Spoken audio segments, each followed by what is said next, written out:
spooky music. I know, right?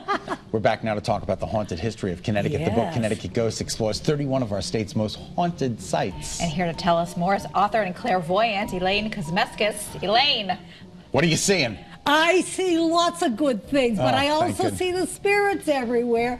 When I went to visit the old Newgate prison, that's a few years back. It's in Granby, right? Yeah. Right. Okay. And let me tell you, there's a lot of spooky things down there. And we had an orb that actually followed my husband around. We have it on camera. Now, what do you say when you say orb? Is that a spirit light? A spirit light that hasn't fully materialized. If a spirit fully materializes, they look like you and me. But if they haven't got the energy, they come out as a light. Yeah. All right, now. You go ahead. My daughter and I were driving by the old Chart House, Pettibones Tavern, and she said, "Isn't that haunted in there, Mom?" It certainly is, and I've done investigations there twice.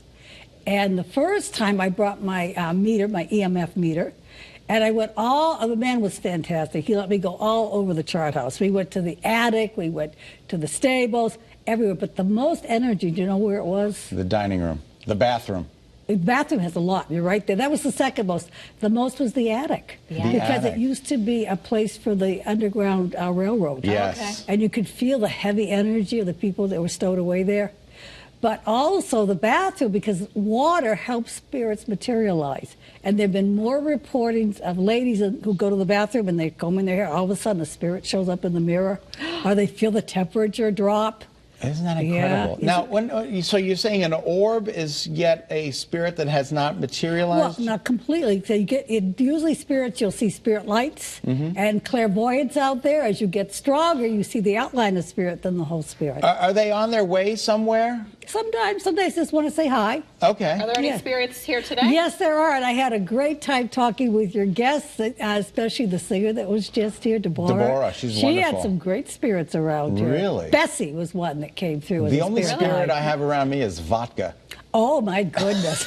I bet you were close to your grandparents. Grandmothers. Yeah, I felt a grandmother, yes, definitely. Yeah, absolutely. Definitely. Yeah, that's pretty interesting. So is that hard to be going around life and just seeing spirits everywhere?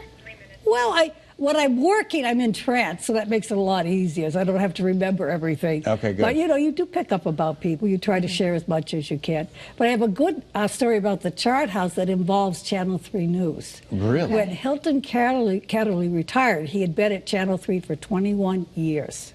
God bless him. And they had a party at the Chart House for him. Well, one of my clients was a waitress. And she was waiting tables for Channel 3 News. And they put 21 candles on the table because he had been a weatherman for 21 years.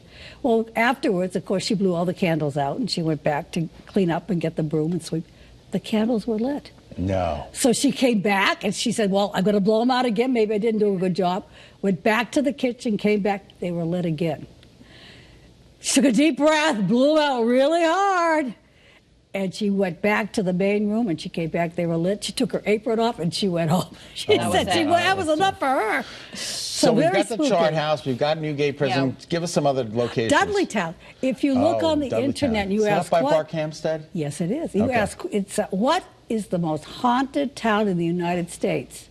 Dudleytown comes up. Oh, my gosh, really? Really? Is a lot of it buried or under the water now? Well, there's an awful lot of, I'm glad you asked that. There's a lot of rumors.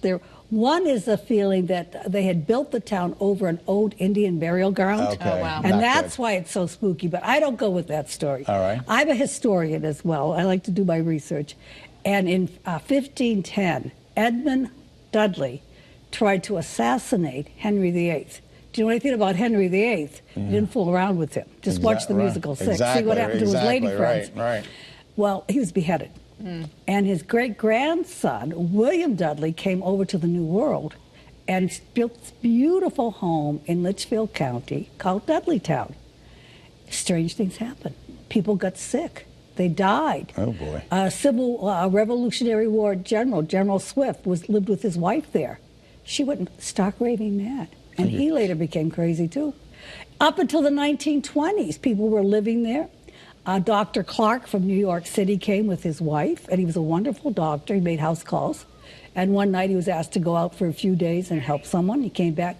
Mrs. Clark was insane. He brought her back to New York City, and sadly, the poor lady committed suicide. Oh, that's we so didn't have the sad. mental health we do now in the Exactly. 1920s.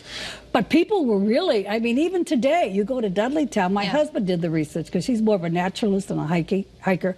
We drove together at his Suburban. There are these big signs posted everywhere. You're only allowed to park for 10 minutes. Because Or you'll be towed. Right. And they meant it. Elaine, we're out of time, but we're so excited. wow. Elaine offers mediumships, readings, hypnosis, sessions, astrology services, and more. For more information, visit her website. It is theartofmediumship.com. Right. May the spirits be with you. Thank you. And you The good also, spirits. Melissa. We love it very much. And, Scott, it's a pleasure always to see It's always you. good to see you. Yeah, Wow. it is.